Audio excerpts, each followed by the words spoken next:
Hello, everyone. Good evening, good morning, or good afternoon to you, whatever time you are watching us from. And we are Connie and Belle. We are building a God centered, purpose driven life and freelancing business. And today's session is all about 4 ways on marketing yourself as a freelancer. Of course, with our special guest. But before that, we will be right back.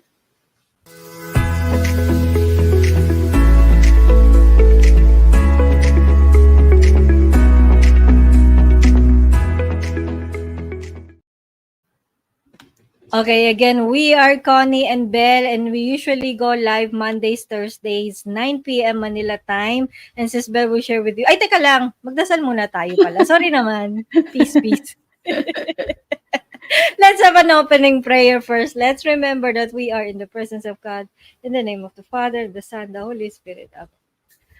Lord, we praise you, we glorify you, we honor you. We thank you for blessing us these past few days.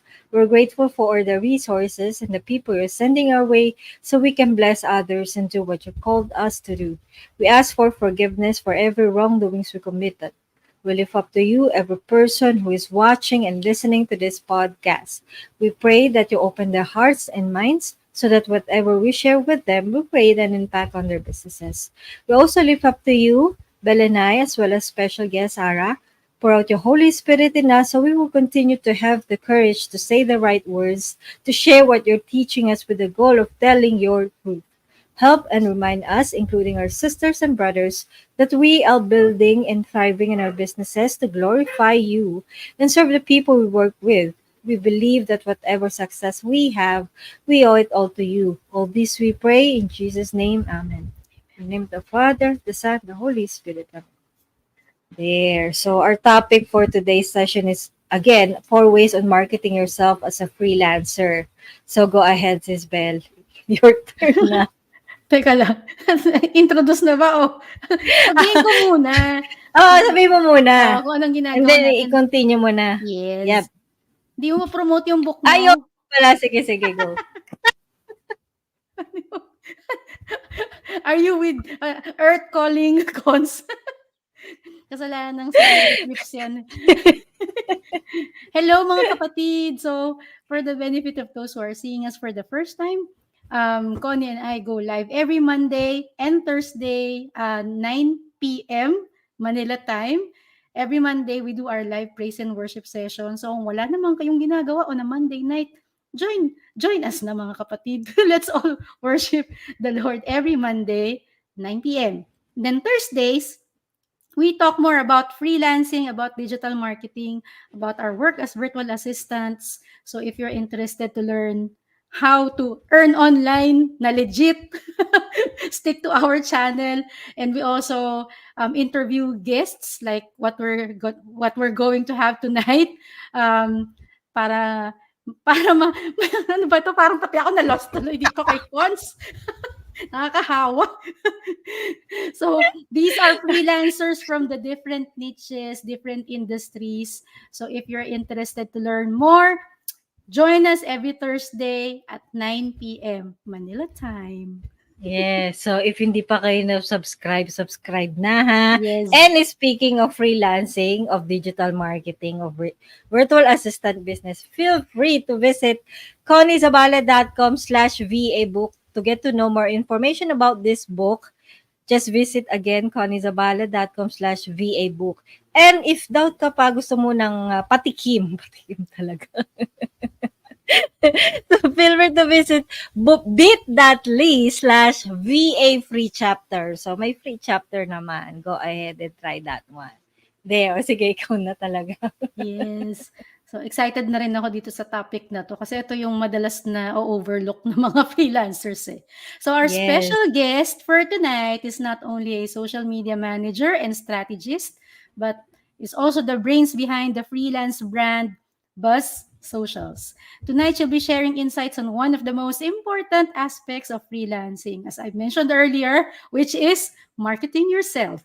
Whether you're just starting out or looking to improve your freelancing journey, her tips and strategies are here to level up your marketing game. So without further ado, let's all welcome Miss Ara Magalona.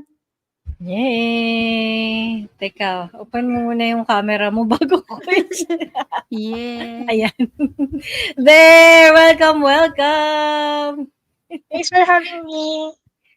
Thank you again for saying yes and for our viewers, napaka-importante nito kaya don't miss out. Oh, by the way, this is a pre-recorded session, but you are more than welcome to share your thoughts, to ask your questions to us, especially to our special guest. I-relay lang namin yung mga tanong niyo. We will still continue to answer your comments. So, share with us muna, Ara.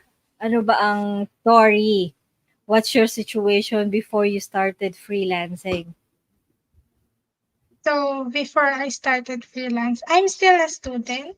So it's summer last year, and I'm still a student. Nag-browse ako sa Facebook, and may nakita ko doon promotional content from Tribe, and they have an event. So it's a 12 days getting client challenge. So I joined that event, and doon nag-start yung freelancing career ko. Oh, Galing. diba? Student pa. Pero, why not, follow-up question lang. Why not focus on studying lang? Bakit ka naakit, kumbaga, na maggawin yon yung getting client blueprint yan, o yung freelancing? Ayun, I'm a ABM student. I ABM graduate. So, my dream talaga is to have a business. So, naghahanap ako na business, and yung freelancing is more, mas madali siya compare sa physical na business, like hawak mo yung time mo and nasa bahay and online lang. So, I give it a try, and yun, that's the reason. That's my dream talaga, to have business, because may mga tinatry rin na business. So, natuto na rin, and gusto rin maging independent na tao, yun. Galing. Ang galing no na i-connect mo na agad. Yun yung maganda dun sa ginawa mo. Habang nag-aaral ka, na-implement mo na. Na-execute mo na, 'di ba? Hindi na niya hinintay na makagraduate pa bago niya mag-start ng career. Ang galing. Aligned na aligned. Yes. So, alam niyo na mga kapatid, hindi kailangang lahat ng reason para i-delay mo. Nag-aaral pa ako, ganito, ganyan. You can start right away and apply. Excuses. Niyo agad yan. Yes, tama. So, eto na, question tayo. Are there any tips you can suggest to build and maintain strong relationships with your clients? For me lang, it's really, you need to prove to yourself na dapat bawal or wag kang magpanggap. Yung iba kasi, they said that they know how to do these skills, and pag i-implement na and need na makita yung result, is hindi maibigay yung value na hinihingi ng client. So, nawawala yung trust, yung credibility mo, if to you hindi ka totoo sa sarili mo at sa skills mo. So, you really need to know your skills, your strength, your weaknesses. Yes. And by the way nga pala, since you're into social, are there any ways, or do you integrate actually new technologies into your freelance career as a social media to stay competitive? Tapos paano mo siya ginagawa? If the answer is yes. Yes, it's really important to be updated with the tools as a social media manager, kasi marami nang naglalabasan ng mga tools, mga AI tools, yung mga ganyan. And ginagamit ko siya. I currently using a social media management tools, it's called Vasto Social. So yan, it's more on yung work ko is nagiging mas effective tsaka mas efficient siya pag gumagamit ka ng mga tools na yon. So, it's really important na kailangan alam mo rin yung mga basics ng mga hinahanap ng mga clients, yung mga mostly hinahanap like Canva, mga tools, gano'n. So, Important. Yeah. Pwede ko rin i-add na as you use these technologies, laging mag-add ng personal touch kasi eto lately, no, makikita mo na yung mga content na AI yung gamit because of the words. Like, top 3 yata is, elevate, embark. Ano ba is?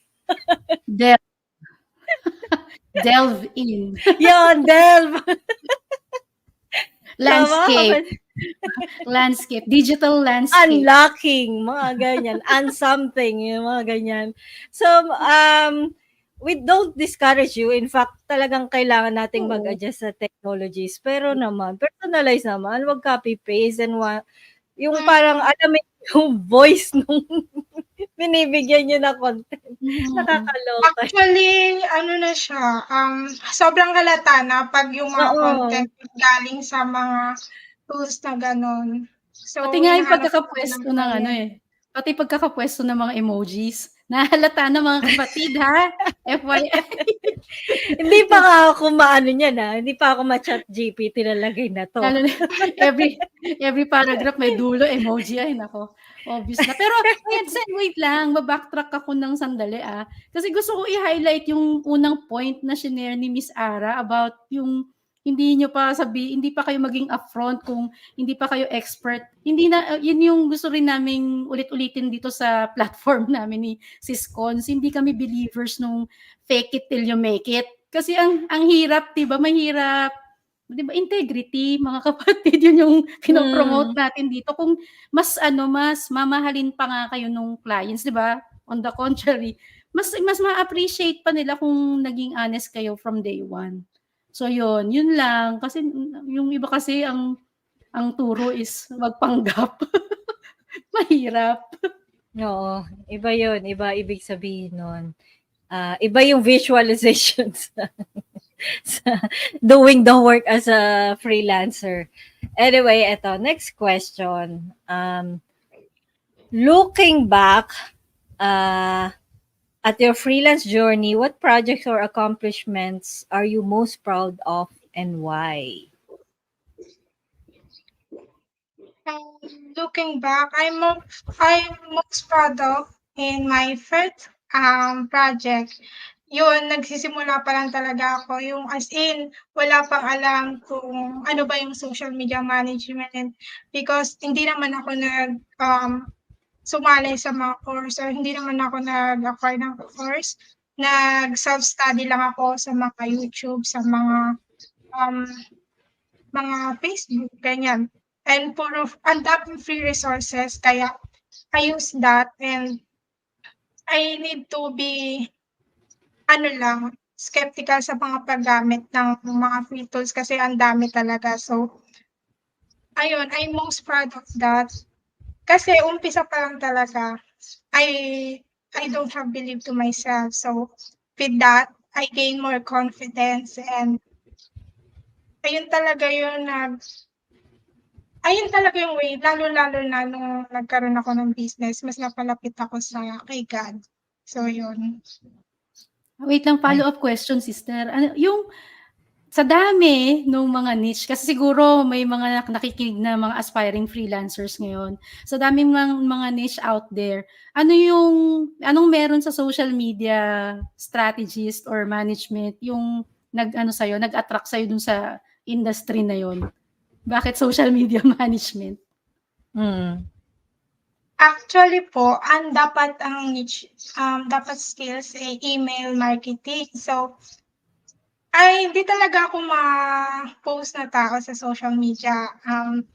Yun, kasi sabi ko, I need to challenge myself. Kaya social media management na lang. So, I love to challenge myself and Hindi ko pa alam talaga na may marketing sa social media. So, kala ko post lang ng content and mahina talaga ako sa editing, sa mga video, editing, ganyan, graphics. So, sabi ko gusto ko mag-improve yung mga technical skill na yun, pati na rin yung soft skill kasi kasabay na yun. So, napili ko yung social media kasi ayun, kala ko siya yung pinakamadali bukod sa email marketing. Kasi hindi ko alam ang hawak pala niya.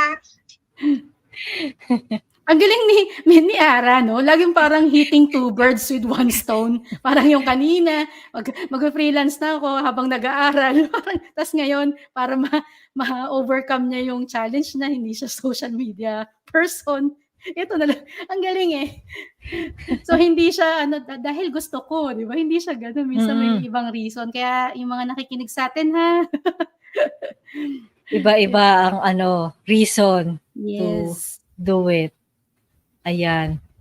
Speaking of spiritual and God, has there been or have there been challenges in your freelancing journey that led you to spiritual growth? If yes, can you share examples? Yes, a lot. Pero ang pinaka, hanggang ngayon, na matatak sa isip ko is yung, there's a month, 2 or 3 months yata, na wala akong clients, yun. I have doubt na sa sarili ko, nawawala na yung confidence ko, yung trust sa sarili ko. And I asked God na, please give me a sign na hindi lang luck yung pagkakaroon ko ng mga client last time, na hindi na, kung ito pa talaga yung path na para sa akin. So yun. And nagkaroon naman, binigyan niya ako ng sign, and with that, nag-grow pa talaga yung paniniwala ko sa kanya and relationship ko sa kanya.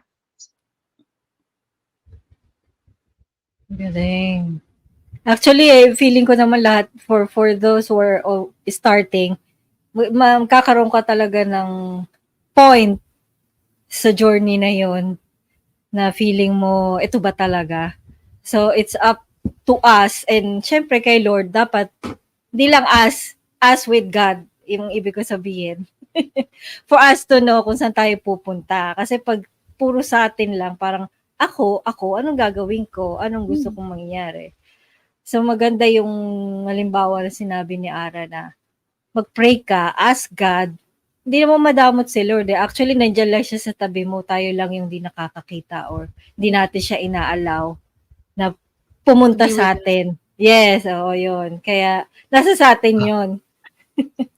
Yun. Ayun, do you have since because of this journey you build your relationship with God. So do you have any specific rituals or prayers that you do before starting your online work or a freelance project? First, I'm in the morning, I'm doing a gratitude notes, and every Sunday, but hindi consistently, nag-church ako mag-isa, and ayun. But before doing freelancing, this career, wala talaga, as in sobrang lumayo yung loob ko sa kanya kung some reasons. Pero ngayon, I realized that nag-grow talaga yung relationship ko with God. And yun, I also have a meditation. I'm doing meditation. Depends kung every morning or bago matulog. Yes. So yun yung maganda rin pag pag we're doing things for God. Hindi naman siya super strict to do it early in the morning. Basta kung kailan pwede. Basta pwede tayo. Wag iset aside. Anyway, ayan. Last question before the main topic for today's session, which is napaka-importante na marketing ourselves as freelancers. So, just curious, ito yung bagong question. Di ko sure kung dinagdag ko na to sa listahan namin. Pero just curious if you're able to actually witness one of the Bible stories, whether Old or New Testament, ganyan, which one you would like to go back to? I think it's the Old Testament. Even God treat treat the people na may mga sakit na lumalapit sa kanya, and Jesus pala rather. Jesus treat those people, and kahit at first hindi sila naniniwala na 'di ba, siya yung Son of God, pero He treat them genuinely and He gave them love even if hindi naman nare-reciprocate ng mga tao yung love na yun. Yeah. Actually, ako napapaisip parang hindi ano eh, kulang yung isa lang. Parang pwedeng from the Old Testament to New. Kasi para 'di ba sinasabi nila na yung God parang magkaiba from the Old Testament to New kasi si Jesus super kasi human naging human. So parang ang tawag dito, mabait, Relatable. nakaka-relate. Oo, yan. Pero yung God ng Old Testament parang nakakatakot. Anyway, it's not about me. Okay, let's go na sa next section ng ating session for today. So, let's talk about 4 ways on marketing yourself as a freelancer. So, Ara, take it away. Backstage lang kami.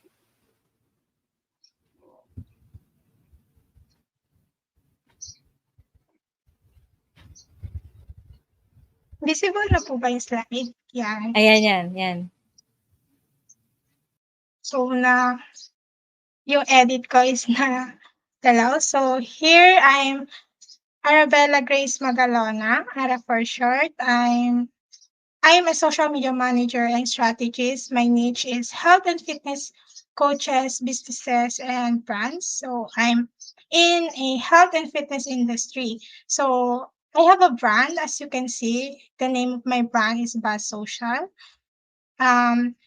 It's connected to my advocacy, which aims to promote physical activity, healthy eating, and overall well-being across diverse population and settings. So here's a little background about me. I take accountancy, business, and management in senior high school. That's my associate degree. I'm currently a college student. I'm taking my pre-med course, which is MedTech or Bachelor of Science in Medical Technology. I engage in various activities like working out, reading self-improvement books, self-help books, and marketing books as well, and listening to podcasts. But let's go to our main topic, which is I'm here to give you some tips and ideas or ways on how to market yourself as a freelancer, especially to SMM out there or social media managers out there. Because I believe that one of the most important skills you must have and learn as a freelancer is how to be a good salesperson. Because I hear a lot of people and aspiring freelancer out there, they said na saturated na daw yung freelancing, and ang tight na ng competitions, lalo na sa mga freelancing platforms, 'di ba? Yung 'pag sa Upwork, ang taas na ng connects, and 'pag like, onlinejob.ph naman, mga agency na yung nandun. So, ang prefer natin is makakuha tayo ng direct client. So, their question is, ano pa ba yung ways na puwede kong gawin para magka-client ako? So, first talaga, you need to define your target market.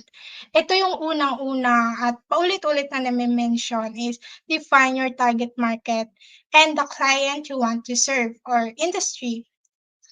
You need to have your USP. So you said that They said that freelancing is saturated. To set you apart from the competition, you need a USP or unique selling proposition. Then it's really important to have a clear understanding about your services and your target market before you pitch your market. You pitch to market, and you can also create a client persona for more clarity in choosing your dream client. So there's a ways on marketing yourself. It's hot and cold. This is not literally hassle.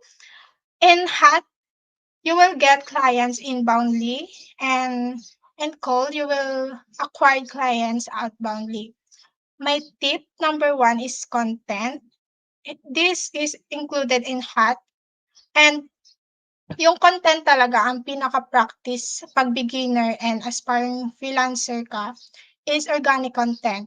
Dito, you need to consistently showing up on your own business account. It's important that you have a separate social media accounts for your business and for personal. So, showing up every day because you're building a brand and a business. And I have some tips for this. Pag bago pa lang talaga, you need to optimize your profile. If you're not comfortable in showing your face in social media or videos na you want to create, and you can experiment sometimes sa content, and you dito titignan mo lang kung ano ba yung magiging effective and not effective, and that you can you can change your strategies, and treat your analytics as a guide sa pagke-create ng content and sa pagke-create ng strategy sa social media mo. And this is really important rin to optimize your profile, because optimize your profile for search engine. Kasi some business owners, naghahanap yan sila sa mga Facebook, sa mga social media. Nagse-search sila ng keywords, for example, social media manager. So, pag optimize yung profile mo, may malaki yung possibility na ikaw yung lalabas do'n sa search engine. And pagke-create ka naman ng content and ng presence sa iyong social media, you need to be human. Tell your story to your audience, because people now buy or engage in personal brand, not to a business brand. Kasi may mga instances na, 'di ba, mag-i-scroll tayo sa social media, so we consume a lot of promotional content na, and ang gusto ng tao is mag-entertain and good vibes. So mag mga mata-trust talaga ng mga customers, mas trusted talaga ng mga customers or buyer yung mga tao sa likod ng brand, makita nila yung values, yung visions, yung advocacy nila. So, they can relate to them, and unconsciously, they are now connected to your personal brand. And last one sa content tips is give value. Give value na walang hinihintay na kapalit. But it should be a balance. It's really important na you give value, but freelancing, your brand is still a business. If you want sale, you need to balance it. Next naman is, this also include in hot, so warm outreach. Here in warm outreach, you're connecting to people genuinely, engage to their posts, to their stories, but you need to engage not for the sake of it. You really need to be genuinely here. So, if you think you want a relationship to that person, bawal ka maging plastic. So, maybe you're doing engagement wrong rin. So, flag hearts or flag likes and sending hi, thanks for connecting is not working anymore. So, just engage sa mga content nila. If sasabihin mo is genuine, may connect and may sense. So, bawal magmema dito. So, the power of communities rin, you can also find clients in sa mga community. Search ka lang ng mga communities na aligned to your niche and you think that your target market is hangout, and join ka. 'Pag naka-join ka, may mga communities na nag-a-approve sila na mag-post ka, and you can also introduce yourself, tell your story to that group, and connect to people. And 'pag yung communities naman is hindi nag-a-approve ng, post ng members, you can just browse to that, engage to the post of other people, and may mga job posts rin sa mga communities. So, you you might try that. And next one is advertising. Advertising is, included na sa cold. So, ad advertising, since ikaw ay business owner, if you have money to do paid ads, just go for it. But warning lang na may mga dapat i-consider muna to run ads. So, hindi talaga siya applicable sa mga newbie sa freelancing. Gumagawa nito is more on agency, and this help you lalo na kung scaling na yung business. Last one for cold is cold outreach. Sa cold outreach may dalawa diyan. You can try cold email and cold cold DM. And doing cold email, you need to have a template, your portfolio, and your CV. Diyan puwede kang mag-search sa Google ng mga businesses or mga business owner na aligned do'n sa target market mo, and you can get email to their website. You can also use LinkedIn for this. For example, my target market is fitness coach. So, I go to LinkedIn, I search the keyword fitness coach, and lalabas na do'n yung mga accounts. With that, may mga account na may link do'n in my website. Do'n sa website may mga email do'n, so you can get that and send them direct email. And this way or strategies is you need to be patient, and you need to give time and energy talaga to see result. You need to be persistent talaga. As well as sa cold DM. Sa cold DM naman, you can use social media platforms like Facebook. You need to use your business account here. So yung i-re-reach mo do'n, malalaman nila na yung optimize yung account mo, malalaman nila na you're, for example, social media manager. So yun, yung same lang na gagawin mo sa email, cold email. So search ka sa Facebook, for example, health coach, and lalabas na do'n um yung mga tao, yung mga target mo, and you can also send your template, your portfolio, and CV. Pero ang pinagkaiba lang nila is sa cold email is much what do you call that? Mas professional na kasi yung atake sa cold email. So, lead generation talaga. It's really important in freelancing that you do lead generation every day or at least 1 to 2 hours. Kasi may mga instances na kahit fully book ka, you also need to do this kasi may mga instances nga na may client ka and nag-stop yung contract, ayun, na-terminate yung contract, so wala ka ng client. Feeling mo back to zero ka kasi hindi ka na familiar doon sa strategy ng lead gen mo. So, you really need to do lead generation, prospecting every day kahit fully book ka. So, yun. You need to treat your freelancing career as a business.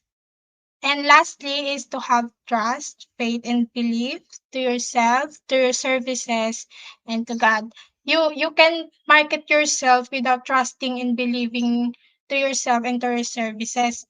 And it's really a big help to have one person that you can come and ask for help if you are in a situation that you feel lost in your freelancing career. My last slide, promotional na pala. So, my last slide is here I invite you to join our VIP list. You will have access to our exclusive content, early release, and special promotion. Just go to the link in my accounts and sign to our VIP list and you will receive this gift. It's titled Sell More Without Feeling Safely. Dito malalaman mo mag-sell or mag-market ng services mo without feeling pushy or being aggressive. So that's all. Thank you for listening.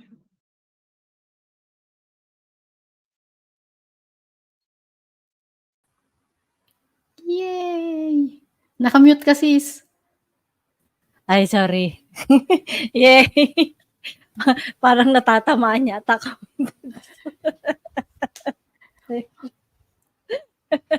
Anyway. So, check nyo lang yung description kasi hingin namin kay Ara yung link niya for the lead magnet and feel free to sign up. Ayun. So, Sis Belle, ikaw na bago pa ako magsalita na naman. Carry lang, sabihin mo na yung mga nasa Ayoko, loobin mo. mga guilty na naman niya eh. Dapat yata mag-sign up tayo sa VIP list niya, kasi talaga ayaw namin maging sales. Pero yeah. So anyway. Pero lead gen talaga is important, mga kapatid. Yes. Continuous. Agree. Ayan. So, dito tayo sa fast Q&A round. Ready ka na ba, Miss Ara? Ready na po. Okay, first question. Reading or listening? Listening. Diet or exercise? Exercise. Texting or calling? Texting. Do you sleep with lights on or off? Lights off, minsan on, pag dim light. What would you do if you won 1,000,000 pesos? Think about it. I-invest ko siya sa business as well as invest in business and save it, and natira is for donation and promoting my advocacy. Wow. Kami ni Cons meron ding share. Joke. Top 3 people that you follow. Sino? Puro international eh. So, si Filipina si Britsoy and the King Michelle and Car Bardasano. Okay. Your favorite day of the week? Favorite day? Alas wala eh. Pero, Sunday. Okay. Favorite place that you've been to? Siguro province. Bicol. Oh. Yeah. Favorite childhood TV show? Childhood. Siguro Scooby-Doo.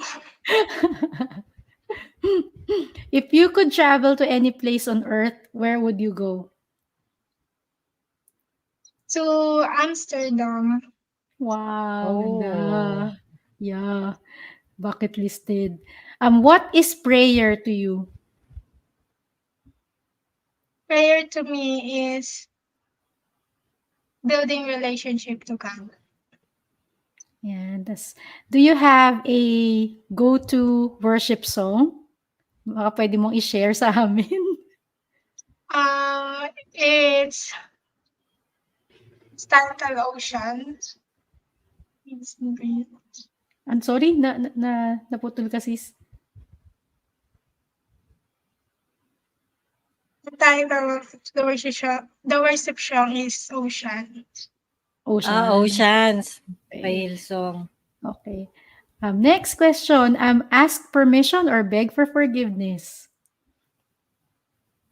Ask for permission. Last but not the least, if you could have a face-to-face conversation with God and ask Him one question or say one thing, what would it be? Yes, thank you. Thank you for guiding me. Yay! So that concludes our past Q&A round. Yahoo! Salamat for sharing. Yes. Any last message muna for our aspiring freelancers? My last message is for you to take action kahit anong excuses, and there's a power of taking action. You need to be brave and trust yourself if you want to achieve your goals. Thanks.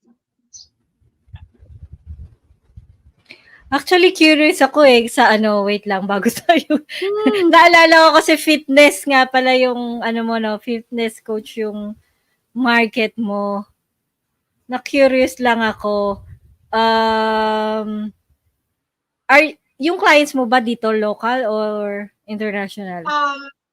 It's international. Oh. Ang galing lang kasi for someone na hindi kasi ako mahirap imbitahin na mag-workout ka. Mas mahirap sa akin yung diet. So, ang dami kong nakikita sa YouTube na ang gagaling ng Content. yes, content as fitness coaches. Kaya, actually parang for me, ang hirap niyang, anong part ng social media platform mo sila, tinutulungan? Anong social media app? I'm focused on Facebook and Instagram. Okay. Ito. Ano yung, si Cons kasi. Sorry, nakalimutan ko Kaya nga, ito, kasi minsan lang tayo magkaroon ng guest na, diba? So, sorry sasagarin ka na namin, sis. Yung kunyari, di ba, na-mention mo kanina, parang try to separate your personal and yung business profiles. Two separate things siya. Ang problem kasi with Facebook in particular, di ba yung Facebook page ngayon, kung hindi ka mag-a-ads, hindi siya prioritized ng algorithm. Like, kunyari may business na Facebook page ako, i-share ko sa profile ko. Ang observation ko, hindi talaga siya nakikita. So, ang ginagawa ko, I use my personal profile talaga. If ever gusto kong mag-value post. Mo yan. Kasi yun yung observation ko. Hindi pinaprioritize ni Facebook yung organic Facebook page na post. Pag sinishare ko sa profile ko, walang crickets, pero same content. Pag sa profile ko na personal, ang daming engagement. Ang napansin ko lang is they more focusing on professional account na. And digital creator. That's why I'm more active in my professional and building a personal brand. And I also have a business page, but sa personal and professional accounts talaga yun. Oo Kaya minove ko siya. Kaya ginawa kong, yung personal profile ko, ginawa ko siyang professional account. Yun, exactly. Kasi, para maging, maging, yung digital creator na status. Yes. Yun yung observation ko lang. Buti tinanong mo. Nasinisip ko na yan kanina nung sinabi niya. Walang hindi effective ang Facebook business pages these days. Before, sobrang ang bilis i-gamify yung ganyan Pati Instagram dati ang dali But now mas mas personal, mas storytelling personal based. Branding. Yeah. Papaisip tuloy ako. Anyway. For our viewers again, feel free to ask your questions in the comment section. This is a pre-recorded one. Pero, syempre, sasagutin pa rin namin yung any concerns nyo. We will relate them to Ara din naman. So, go ahead. Whether you're watching is on the exact day we publish it or you're watching on the replay, just go ahead and make a comment, ask your question, share your thoughts. Ayun, sige. I-explain mo pang mabuti itong ipopromote mo. I-add ko ulit sa, ayan. Sige, ano bang makukuha nila inside dyan? So, yan. If you join our VIP list, You'll have access to our exclusive content, mga early release, and special promotions sa social media marketing services namin. Just go to the link in my accounts. Makikita niyo dun yung sign in or VIP list. Dito sa ebook na ginawa ko, malalaman niyo dito yung other alternative ways para mag-market ng services mo without being pushy or being aggressive. Yung parang mananakot ka ng mga target market mo. And yeah, maraming matutunan yung mga tips na makukuha dito. And this is perfect for freelancers, from coaches, and aspiring one. Yan. So, go ahead and sign up Grab. na. Yeah, grab that Yes. freebie. And check the links in the description. Or mag-connect kayo directly kay Ara and Aser na lang para may connect na kayo, di ba? Learn from her there. Meron pa ba or we can have our closing prayer na? Yeah, closing prayer. Let's go. Okay, Pero sige. one last note. Natututo rin kami ni Sis Cons with you guys. So yung mga nakikinig, hindi ibig sabihin niraran namin yung channel na to, alam na namin lahat ng areas ng freelancing. So maximize nyo na. Join us every Thursday, 1 p.m. Ay, sorry, 9 p.m. Ano ba yan? 9 p.m. Manila time. Yes. So, take over na rin, closing prayer. Let's remember that we're in the presence of God in the name of the Father, and of the Son, and of the Holy Spirit. Amen. Lord, thank you for another episode done successfully. Thank you for the opportunity to share our knowledge and experience to serve our clients. Hopefully, our fellow service providers were able to learn something too. Thank you to all the people who support us in our mission. Thank you for the chance to bless others through this platform. We lift up to you all our viewers, our listeners, our clients, the people we work with, and their loved ones. Continue to bless them in all areas of their lives, especially Ara and her family, Lord. Whatever their petitions are right now, we pray with them, believing that whatever happens, you always have the best intentions for us. We lift up to you all these, but in the end, your will be done. In Jesus' name, amen. Father, Son, Holy Spirit, amen. Oh, by the way, before we end, if you want a guideline on how to start your VA business, feel free to visit conniezabala.com/VA book. With a To know forward, mo. right? With a forward by John Pagulayan, ang latest mentor namin with freelancing. So, there. Ayan, that's it for us. We hope to see you on Monday for another live praise and worship session or on Thursday again for another freelancing topic. So, thank you, Ara, for saying Thank you yes so for our much. invitation. Thank you, everyone. Hope to see you. Huwag ka muna nga alis, ha. For our viewers, hope to see you again next time. God bless!